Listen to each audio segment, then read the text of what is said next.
몇 년 지난 후에 이제 출생 100주년 기념행사를 하게 되었는데, 그런데 그 순서 가운데 보니까 책상 서랍을 여는 그런 순서가 있었습니다. 별것 아닌 거라 생각하지만 평소에 책상 서랍 다른 사람이 여는 걸 굉장히 싫어했던 토마스 에디슨이었기 때문에 사람들이 궁금했습니다. 도대체 책상 서랍 안에는 뭐가 있을까? 열쇠로 이제 서랍을 열고 그러고 앞으로 쫙 빼서 보니까 그 서랍 안에는 달랑 종이 한 장만 거기에 있었습니다. 사람들이 깜짝 놀랐습니다. 근데 그 종이를 펼쳐보니까 거기에는 이런 글이 기록되어져 있습니다. 깜깜하고 어두울 때는 요나를 생각하라. 요나는 선지자입니다. 그런데 여러분, 이 토마스 에디슨이라고 한 사람은 발명왕이기 때문에 많은 사람들은 에디슨은 발명왕이다 이렇게만 생각하는데, 그 수많은 발명품을 발명하기 위해서 그가 겪었던 실패와 좌절이 얼마나 많았던가를 생각하지 않습니다. 예를 들어 본다면 전구를 그가 발명을 했습니다. 자, 근데 전구 하나를 발명하기 위해서 실험을 할 때 수천 번의 실패를 하게 됩니다. 근데 사람들이 와가지고 아니 그렇게 많이 실패했는데 이제 그만두지 않겠습니까? 하고 물어보니까 이렇게 얘기합니다. 아니요. 나는 수천 번의 실험을 통해서 이렇게 하면 안 된다는 방법을 깨달았습니다. 그리고 새로운 방법에 지금 도전하는 중이라고. 그리고 계속해서 새로운 실험을 하다가 결국은 그 유명한 전구, 어둠을 밝히는 전구를 갖다 이렇게 발명하게 되었습니다.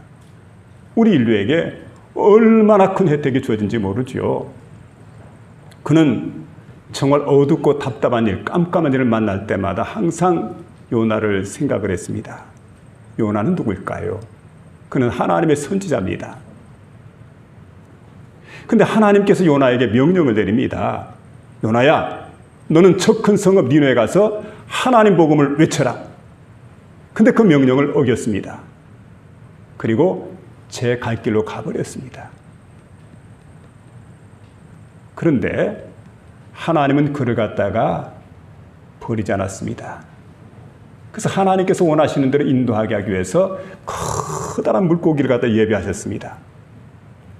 그리고 그 물고기로 하여금 요나를 꿀꺽 삼키도록 요나는 물고기 뱃속에 들어갔습니다. 얼마나 어둡고 캄캄하고 절망적인지, 자, 이런 환경 가운데 요나가 처하게 되었습니다. 근데 여러분, 어둡고 캄캄함 속에서 고통스러운 시간, 고통스러운 장소, 이런 곳이 있죠.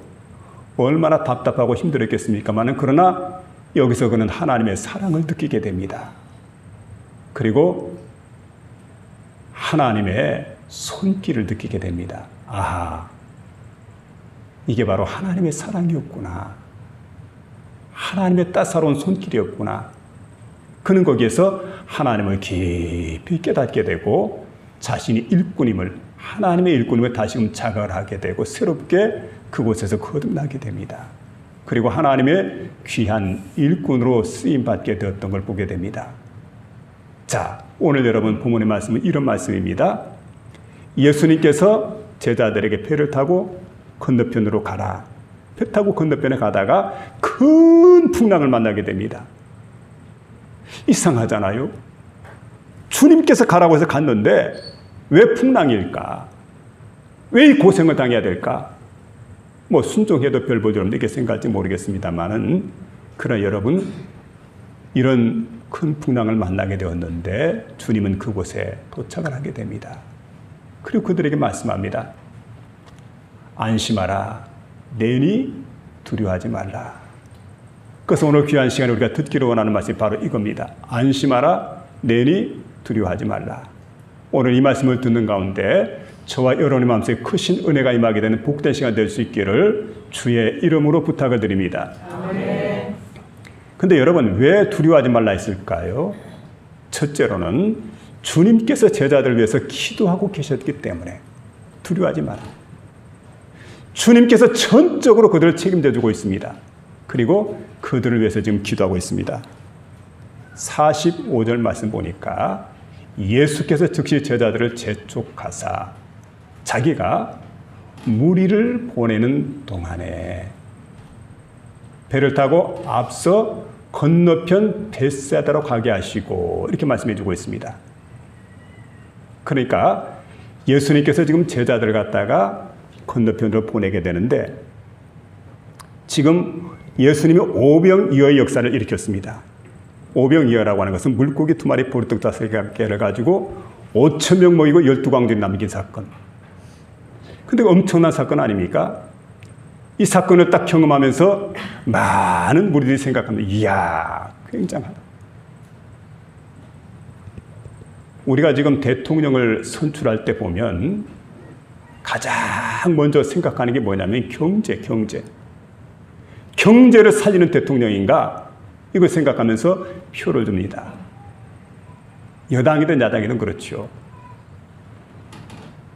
자, 그런데 여기 보니까 바로 예수님이 어떤 분이냐? 예수는 경제를 살리는 분 정도가 아니에요. 경제를 창조하는 분이죠. 아니, 없던 떡을 만들어가지고 그 많은 무리를 다 먹이시는 그런 분이라고 한다면 이분이 만일에 대통령 된다고 하면 우리나라 경제 문제 해결된다. 왕이 된다면. 그래서 요한복음 6장 15절에 보니까 많은 사람들이 예수를 억지로 붙들어다가 왕으로 삼으려고 합니다. 예수님은 이 사실을 아셨기 때문에 자, 예수님 원래성을 생각합니다. 왜 세상에 오셨습니까? 예수님이 세상에 오신 목적에 대해서 마가복음 10장 45절에 이렇게 말하고 있습니다. 인자가 온 것은 섬김을 받으려 함이 아니라 도리어 섬기려 하고 자기 목숨을 많은 사람의 대속물로 주려 함이라. 세상에 오신 목적이 뭡니까? 대속물로 주기 위해서 오셨어요. 그 대속물이라는 게 뭡니까? 자신의 목숨입니다. 결국은 여러분, 예수님은 하나님의 뜻이 뭐냐면 십자가에 못 박혀 죽는 겁니다. 자신이 죽음으로 자기 백성들을 다 구원해서 영원한 하나님의 나라로 데려가는 것. 그리고 그 백성들을 죄 가운데서 구원하는 일. 이게 바로 주님께 주어진 일이었기 때문에 지금 예수님은 왕이 되는 것에는 관심이 없습니다. 그러나 원수마귀 사탄이 뭐 하는 일이 뭡니까? 예수를 왕으로 삼겠다는 겁니다. 그리고 절대로 십자가는 안 된다. 그런 마귀의 일을 멸하는 겁니다. 그래서 십자가를 지지 못하도록 예수님을 계속해서 왕이 되라고. 그리고 많은 무리를 충동해가지고 예수를 왕으로 삼으라고. 그러니까 여러분 생각해 보니까 그 배후에는 누가 있냐? 왕으로 삼으려고 할 때 그 배후에는 바로 마귀 사탄이 있었던 겁니다. 예수님은 그래서 무리를 해산시켰습니다. 그리고 시험을 이기셨던 겁니다. 잘 되는 게 시험입니다. 성공하는 게 시험입니다. 높은 자리에 오르는 게 바로 시험입니다. 이걸 극복하시고 그리고 제자들은 이런 사람들의 그 얄팍한 꾀에 속지 않도록, 그러니까 나쁜 영향을 받지 않도록 제자들을 갖다가 예수님이 재촉을 합니다. 그리고 건너편 벳세다로 가도록. 현재 있는 자리도 벳세다지만 건너편 벳세다가 있습니다. 자, 이곳으로 건너가라. 그리고 무리를 갖다가 그곳에 보내게 되는데 무리들, 그 예수님 제자들이 이제 생각하죠. 예수님 제자를 보내게 되는데 제자들은 어떤 사람들이냐면 3년 동안 주님을 따라왔습니다. 그리고 이제나 저제나 오메간 기다리는 생각이 뭐냐면 예수님이 메시아 되어서 메시아 왕국을 이루게 될 때 우리는 한 자리 할 거라고. 그리고 지금 기다리고 있는데 정치적인 메시아로 기다렸던 거죠. 그리고 지금 이 시간에 나쁜 영향력을 받을 것 같으니까 예수님께서 즉시로 그들을 재촉해서 그만큼 급했어요. 그래서 배를 타고 그들을 갖다가 벳세다, 건너편 벳세다로 가라고. 그들을 이제 바다 건너로 보내시는 걸 보게 됩니다. 근데 문제는 예수님께서 그렇게 말씀하시게 될 때 제자들이 어떻게 했습니까? 즉시로 제자들은 주님 말씀대로 그 해변으로 내려갑니다. 자신들이 타고 왔던 배가 거기에 있었습니다. 그 배를 타고 주님 명령대로 그대로 벳세다를 향해서 지금 나가고 있습니다. 그러니까 주님께서 말씀하시게 될 때 왜요? 라고 말하지 않습니다. 꼭 이렇게 해야 됩니까? 따지지 않았습니다. 주님 말씀할 때 전적으로 순종했다는 거지요. 여러분, 이게 바로 주님의 제자들입니다. 우리들이 해야 될 일이 뭡니까? 주님처럼 우리가 전적으로 주의 말씀에 순종하는 것. 이게 바로 주님께서 원하시는 일인 걸 볼 수가 있습니다. 자, 많은 열광하고 있는 무리들을 다 흩어보내시고 난 다음에 예수님께서는 홀로 산에 올라가십니다. 산에 올라가서 뭐 했을까요? 아버지 하나님께 기도를 드립니다. 근데 어떤 기도였냐면 자신에게 맡겨준 사명입니다. 그래서 아버지께서 맡겨준 일을 잘 감당할 수 있게 해달라고 아버지께 기도하고, 다음으로는 제자들을 위해서 기도하게 됩니다. 그럼 이 제자들이 여러분 지금 뭘 하고 있습니까? 지금 바다를 지금 건너가고 있어요. 배를 타고 있습니다. 근데 저희 제자들을 갖다가 예수님께서 위해서 기도할 때 저들의 신앙이 잘 성장할 수 있도록, 그리고 바로 사람들의 잘못된 계획에, 잘못된 생각에 물들지 않도록 해달라고. 또 한 가지는 사람을 바라보지 말고 하나님을 바라볼 수 있도록 해달라고 아버지께 간절히 기도를 드립니다. 근데 그 다음 장면이 중요합니다. 다음 장면에 보게 되면, 요한복음 가운데 보게 되면 무리가 다 예수님을 떠나게 됩니다. 왜냐하면 예수님이 가신 길은 영광의 길이 아니기 때문에, 예수님이 가신 길은 바로 고난의 길이기 때문에, 그 많은 2만 명 가까이 되는 그 많은 무리가 예수님을 따라와가지고 예수님을 왕으로 삼으려고 했는데 결정적인 순간에 모두가 예수님께 등을 돌리게 됩니다. 이게 사람들의 특징, 군중들의 특징입니다. 군중은 그렇습니다. 믿을 만한 존재가 못 됩니다. 자, 그때 다 예수님을 떠나게 될 때 예수님께서 제자들에게 묻습니다. 너희도 나를 떠나려느냐? 요한복음 6장 68절에서 베드로가 이렇게 대답합니다. 시몬 베드로가 대답하여 이르되 주여 영생의 말씀이 계시오매 우리가 네게로 가리이까. 그렇게 고백을 해요. 영생의 말씀이 계시는데 절대 주님 우리가 떠날 수가 없죠. 우리가 살아도 주님 안에, 죽어도 주님 안에, 우리는 주님 안에 갈 것입니다.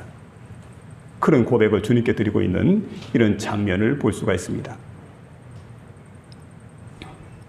우리 주님은 어떤 분입니까? 제자들을 위해서 기도하시는 분, 우리를 위해서 친히 기도하시는데 지금도 보좌 우편에서 우리를 위해서 친히 간구하시는 분입니다. 로마서 8장 34절에 보니까 바로 이제 그 말씀을 우리에게 들려주고 있는데, 예수님은 하나님 우편에서 지금도 우리를 위해서 친히 간구하고 계신다는 거예요. 세계적 2차 대전이 났습니다. 이때 독일의 한 통신병이 상관에게 명령을 받았는데 아주 중요한 메시지를 갖다가 아군 부대에 보내는 일입니다. 그런데 보내려고 딱 보니까, 여러분 이거 전선이 중요하잖아요. 전선이 연결되어 있었는데 전쟁통인인지라 전선이 뚝 끊겼습니다. 아무리 잡아당겨서 연결하려고 해도 연결할 만한 선이 지금 부족해요. 길이를 재보니까 사람의 한 8길이 정도 될까요? 이걸 먼저 구할 수도 없고 큰일 났어요. 지금 보니까 적군은 계속해서 자신들을 포위하고 포위망은 좁혀 들어오게 되고 아군은 지금 위험에 처하게 되고, 빨리 메시지를 보내야 되는데 어떡할까 하다가 그때 많은 그 통신병들이 막 그냥 급한 그 상황에서 발만 동동 구르고 있습니다. 절망하고 좌절하고 어떡할까? 그런데 그 중에 한 용감한 통신병 하나가 나서더니 전선을 갖다가 손으로 칩니다. 양쪽인 전선을 갖다가. 그러다 감전되면 큰일 나죠. 손으로 딱 쥐고 있습니다. 양쪽 전선을 갖다가. 그리고 메시지를 보냈습니다. 그 아군 부대에 정확히 메시지를 갖다 보냈고 거기서 이제 화답이 오게 됩니다. 자, 그리고 아군은 무사했습니다. 부대도 무사했습니다. 그런데 전선을 쥐고 있던 이 사람은 감전사로 죽게 됩니다. 여러분, 우리 주님이 어떤 분일까요? 인간과 하나님 사이가 완전히 끊겼어요. 근데 십자가 위에서 양손을 벌렸지 않습니까? 그 양손을 벌렸는데 그 벌리신 양손을 가지고 한 손으로는 하나님 손을 잡으셨어요. 한 손으로는 인간의 손을 잡았어요. 그리고 인간과 하나님 사이를 화목하게 연결해 주시는 그 역할을 하신 분이 누구냐면 바로 하나님, 우리 예수님이십니다. 그리고 보좌 우편에서 지금도 우리를 위해서 친히 간구하고 계시는 그런 주님이심을 믿으며 살아가시기를 부탁을 드립니다. 날 위해서 기도한다는 거예요. 제자들을 위해서 기도합니다. 밤 사경에 괴롭게 돌아졌고 있는 제자들을 위해서 기도하신 그 주님께서는 오늘 또 저와 여러분이 지금 괴로워하는 것들, 절망하는 것들, 좌절하는 것들 다 보시고 여러분 위하여 기도한다는 사실을 믿으며 나아가시기를 부탁을 드립니다. 절대 우리가 두려워서는 안 됩니다. 그래서 로마서 8장 34절 다시 보니까 이렇게 말하고 있는데 누가 정죄하리요?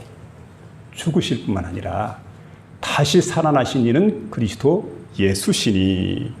그리스도 예수시니. 그는 하나님 우편에 계신 자요 우리를 위해서 간구하는 자시니라. 하나님 우편에 계세요. 우리를 위해서 간구하십니다. 그분이 바로 그리스도 예수이십니다. 그 예수님은 절대로 우리를 버리지 않는다. 여러분 가슴에 우리를 품고 계십니다.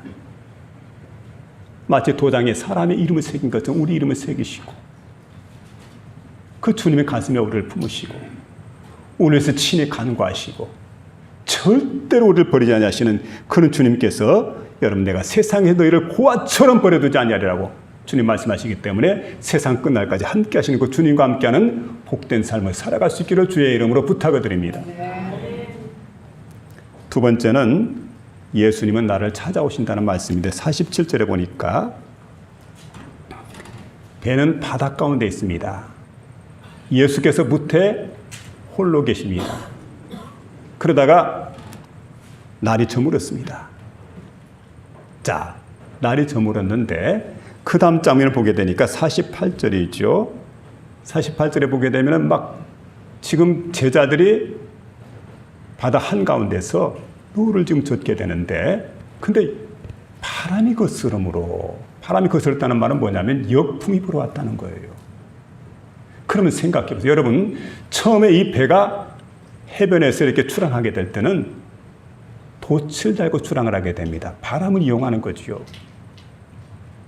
그런데 순풍이라고 하는 것은 뒤에서 바람이 이렇게 싹 불어와서 건너편 배세대를 향하는데 아주 순풍에 돛을 달고 이렇게 떠났는데 중간쯤 가다 보니까 역풍이 불어왔다는 말이에요. 그 역풍이 불어오게 되니까 어떻게 합니까? 돛을 내릴 수밖에 없습니다. 왜냐하면 돛을 달았다가는 역풍을 맞으니까 왔던 길로 이제 돌아가 버립니다. 그런데 조금 지나고 나니까 점점 더 바람이 거세지기 시작을 하고 파도가 거세기 시작을 합니다. 근데 노를 젓고 지금 앞으로 나가려고 하는데 도저히 나갈 수가 없는 거예요. 그리고 나중에는 파도가 얼마나 심하게 치는지 노를 젓는 정도가 아니라 이제는 꼼짝없이 죽게 되었구나. 그리고 배 안에 있는 모든 물건들을 다 바다에 버리게 되지요. 제일 중요한 건 사람의 목숨이니까. 목숨만 어떻게 되든 부지해야 된다 생각을 하고는 모든 걸 버리고 괴롭게 지금 노를 붙들고 있는 그런 순간 여러분 주님께서는 그 광경을 지금 지켜보고 계신다는 사실입니다. 외면하지 않으세요. 주님은 다 아시는 분입니다. 그 우리가 주님을 이야기할 때 전지전능하신 분이다. 여러분 천지만물을 창조하신 분인데 전지전능하신데 우리가 당하고 있는 모든 일을 아시는 주님, 우리 머리카락 하나라도 세심받았다는 얘기예요. 우리 일거수일투족을 다 감찰하고 계시는 그런 주님이십니다. 주님은 절대로 모르는 게 없다. 여러분 그 주님께서 우리를 지금 감찰하고 계신다는 사실을 믿으며 살아가시길 바랍니다. 지금 밤사경에 괴롭게 노를 젓고 있는데 바다에서 육지까지는 술이나 지금 떨어져 있어요. 많이 바다 가운데로 밀려갔습니다. 자, 이런 가운데 있는데 그 예수님께서 이제 제자들에게 가시게 되는데 예수님은 바다 위를 처벅처벅 걸어서 가십니다. 그리고 생각해 볼 때, 자, 바다 위를 예수님께서 지금 걸어가시게 되는데 바닷길을 헤매지 않았다는 거죠. 제자들이 있는 곳으로 정확히 가셨다는 거예요. 가다 보니까 높은 파도가 있습니다. 바람이 거셉니다. 바람이 장애가 되지 않아요. 파도가 장애가 되지 않습니다. 예수님은 똑바로 그 목적지를 향해서 지금 걸어가고 있습니다. 그리고 얼마나 빨리 가셨던지 제자들이 딱 보니까 지나치려고 하는 것 같아요. 근데 지나치는 게 아니죠. 그렇게 순식간에 제자들에게 도달했다는 그런 얘기입니다. 빨리 그들에게 도달했다. 바로 이걸 이제 지나쳐 가시려고 하며 이렇게 지금 말씀해 주고 있는데, 자, 예수님께서는 바다를 길삼아서 지금 그곳을 걸어오셨는데 창조하신 바다이기 때문에 뭐 손바닥 들여다보시 예수님은 잘 알고 계십니다. 너무 환하게 하십니다. 예수님은 자신이 창조하신 그런 그 바다이기 때문에 얼마든지 이제 걸어서 제자들이 가시는 걸 보게 됩니다.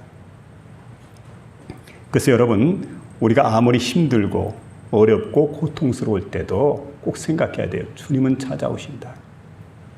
주님은 나를 도우신다. 주님은 나와 함께 할 것이다. 9.11 테러 사건을 우리가 잘 알고 있습니다. 세계무역센터 쌍둥이 빌딩 100층이 넘는 그런 건물들인데 두 동이 한꺼번에 무너지지 않습니까? 먼저 이제 한 동이 무너지고 조금 지나고 난 다음에. 그런데 이 사고가 났을 때 치넬 거즈만이라고 하는 분이 있었는데 64층에서 근무를 했대요. 근데 꽝 하는 소리와 함께 이제 뛰어내렸겠죠. 근데 이제 어쨌든 13층까지 왔을 때 완벽하게 이제 건물이 막 내려앉아 버렸는데, 그런데 그 순간 이제 의식을 잃어버리게 되고, 난 이제 꼼짝없이 죽었구나 생각하는데 불현듯이 떠오르는 게 어머니가 떠오르더랍니다. 여러분, 그렇죠? 가장 위험한 순간, 중요한 순간 뭔가 떠오르는 게 있어요. 근데 그 어머니는 어떤 분이냐면은 자신은 별 신앙이 없었는데 어머니가 항상 아들에게 함께 교회 가자 주일마다 이렇게 요청을 해요.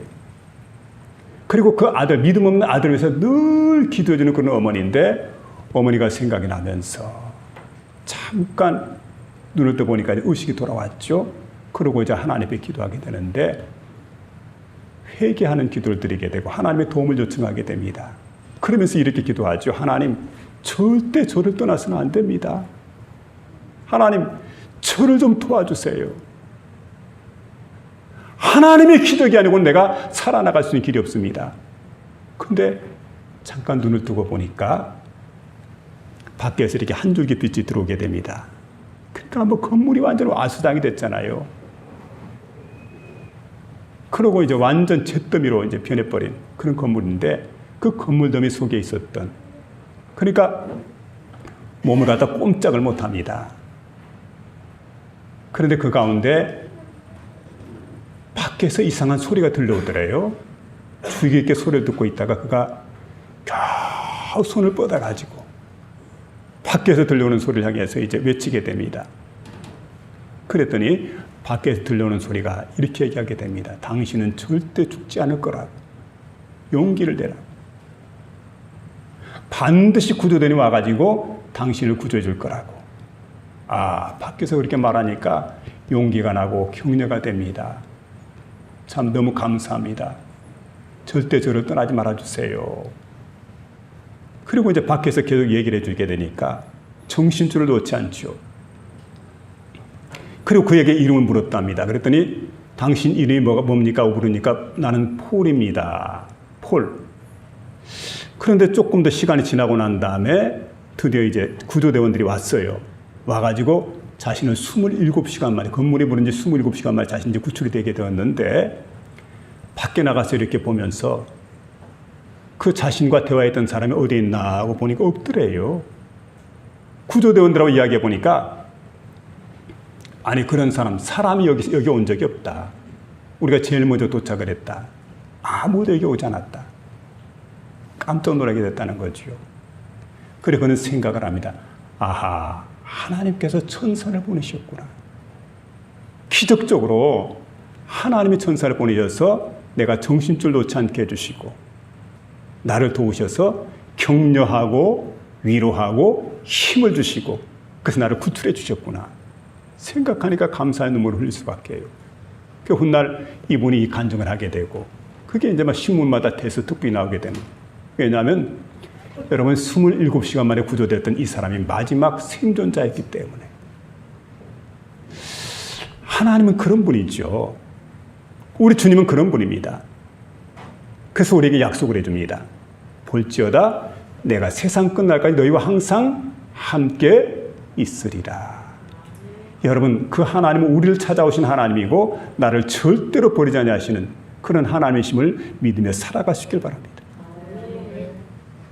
제자들이 지금 배를 타고 괴롭게 지금 노를 젓고 있는데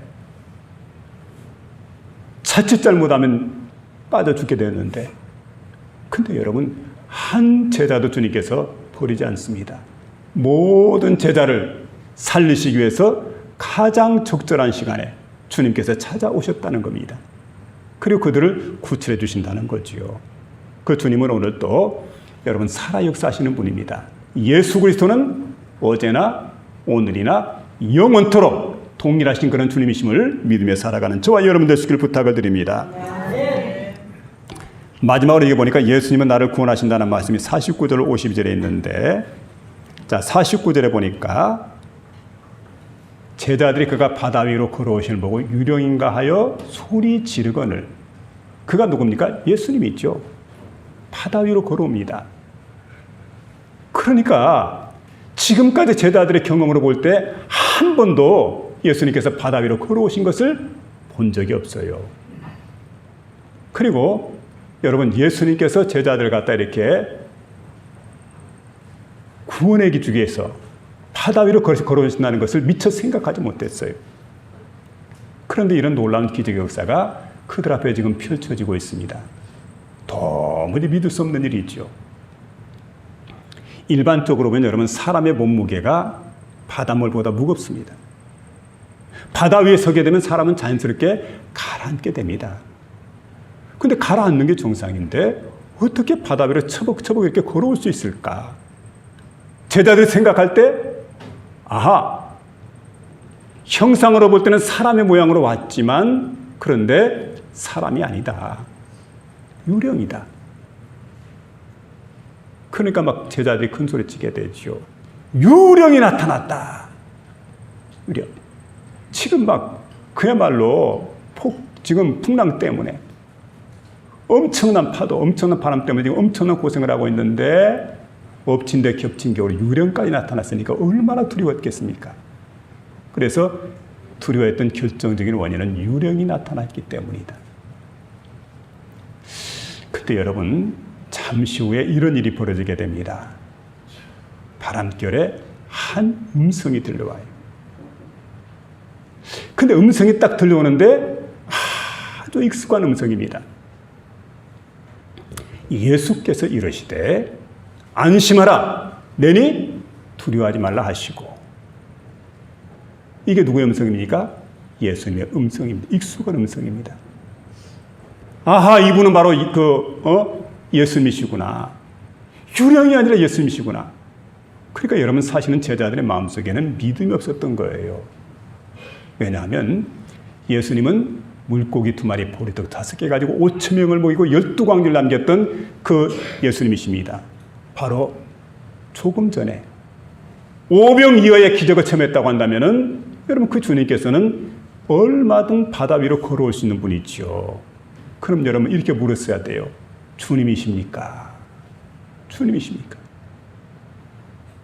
근데 12제자가 모두 한결같이 한눈으로 봤는데 주님인 줄 알아봤던 사람은 아무도 없었는데 음성을 딱 듣고 나니까 모두가 아하, 주님이시구나. 모두가 깨닫게 되죠.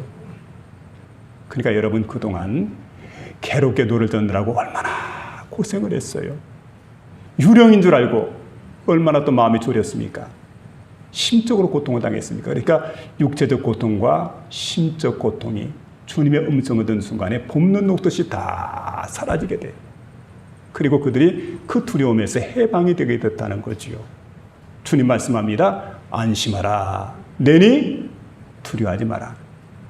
인생길 걸어가다 풍랑 만난 사람, 경제적 풍랑일 수가 있어요. 육체적 질병일 수가 있어요. 그리고 여러분 사랑하는 사람과 헤어지는 그런 슬픔일 수가 있습니다. 그 어떤 내가 풍랑을 만난다 할지라도 이 시간 여러분 우리를 도우시기 위해서 친히 찾아오시는, 그리고 우리를 구원해 주시는 그 주님을 만나는 저와 여러분 되시기를 부탁을 드립니다.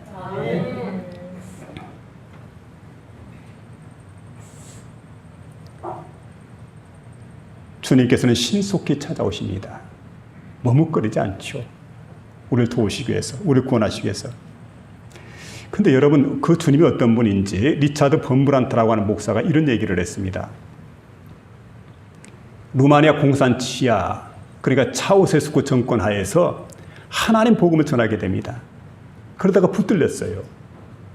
그리고는 이제 감옥에 들어갔는데 무려 14년 동안 감옥살이를 하게 되는데 그 중에 3년 동안은 독방으로 끌려가가지고 아무도 면회를 하지 못합니다.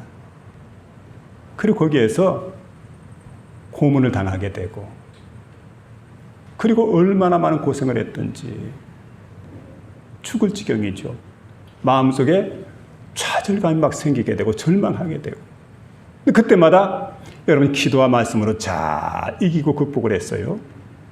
그러다가 어느 날 하나님 말씀인 성경책을 갖다 놓고 성경을 읽게 되는데 성경 가운데 두려워하지 말라는 말씀이 많이 나오지 않습니까? 그래서 도대체 두려워하지 말라는 말이 몇 번에 되는가 있는 게 시간 한번 체크를 해보자. 그러고는 창세기부터 요한계시록까지 쭉 살펴보면서 두려워하지 말라 밑줄을 그어가면서 체크를 해가면서 이렇게 조사를 해보니까 그 말씀이 365번이 기록되었더래요. 여러분 365라는 숫자는 1년 365라고 하는 것을 뜻하게 됩니다.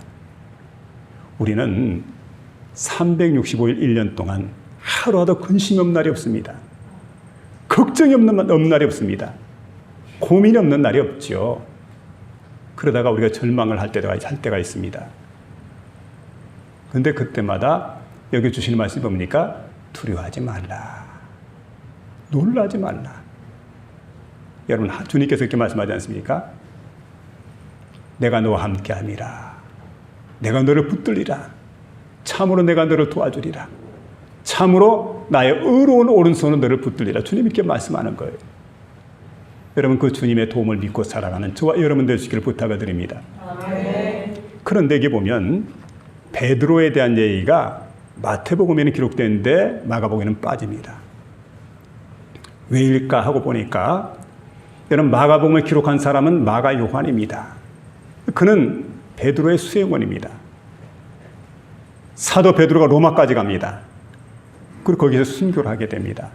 그리고 유명한 쿼바디스 도메인이라고 하는 그런 이제 일화가 나오게 되는데, 어쨌든 로마에 가서 하나님 복음을 전하게 될 수행원이었는데, 그런데 마가가 들어보니까 그 베드로가 예수님에 대한 얘기를 쭉 들려주게 되는데 너무나 참 현장감 있고 확실한 그런 말씀들이기 때문에 이 말씀을 들으면서 그는 복음서를 기록을 하게 됩니다. 그러니까 여러분 마가복음은 사실은 마가 경험보다는 베드로 경험입니다. 그래서 마가복음을 쫙 기록을 했던 그런 수용은 마가였는데, 근데 가만히 보니까 베드로가 어떤 사람이냐면 겸손으로 허리를 동인 사람이, 아주 겸손한 사람이에요. 그러니까 자기 얘기는 가급적이 빼버립니다. 다른 사람의 얘기는 집어넣어도 자기 얘기는 빼버려요. 그리고 여러분 여기 보면 자기가 중심이 아니라 그리스도 예수가 중심입니다. 그래서 여러분 마가 요한이 기록한 마가복음에 보면은 베드로가 물에 빠져 들어가는 장면은 기록하지 않았어요. 중심이 누굽니까? 예수님이 중심이다. 그래서 우리가 여러분 나를 중심으로 바라다보게 될 때, 풍랑을 바라다보게 될 때, 세상을 바라다보게 될 때, 그때 나는 바닷속에 깊이 빠져들어갑니다. 그러나 여러분 주님이 중심이 되고 주님을 바라보게 될 때는 바다 위를 우리가 걸을 수가 있어요. 예수님 손잡고 얼마든 걸을 수가 있더라는 거예요. 그러므로 오늘 이 시간 여러분, 주님과 함께 동행하는, 주님 손잡고 가는 저와 여러분 될 수 있기를 주의 이름으로 축원합니다.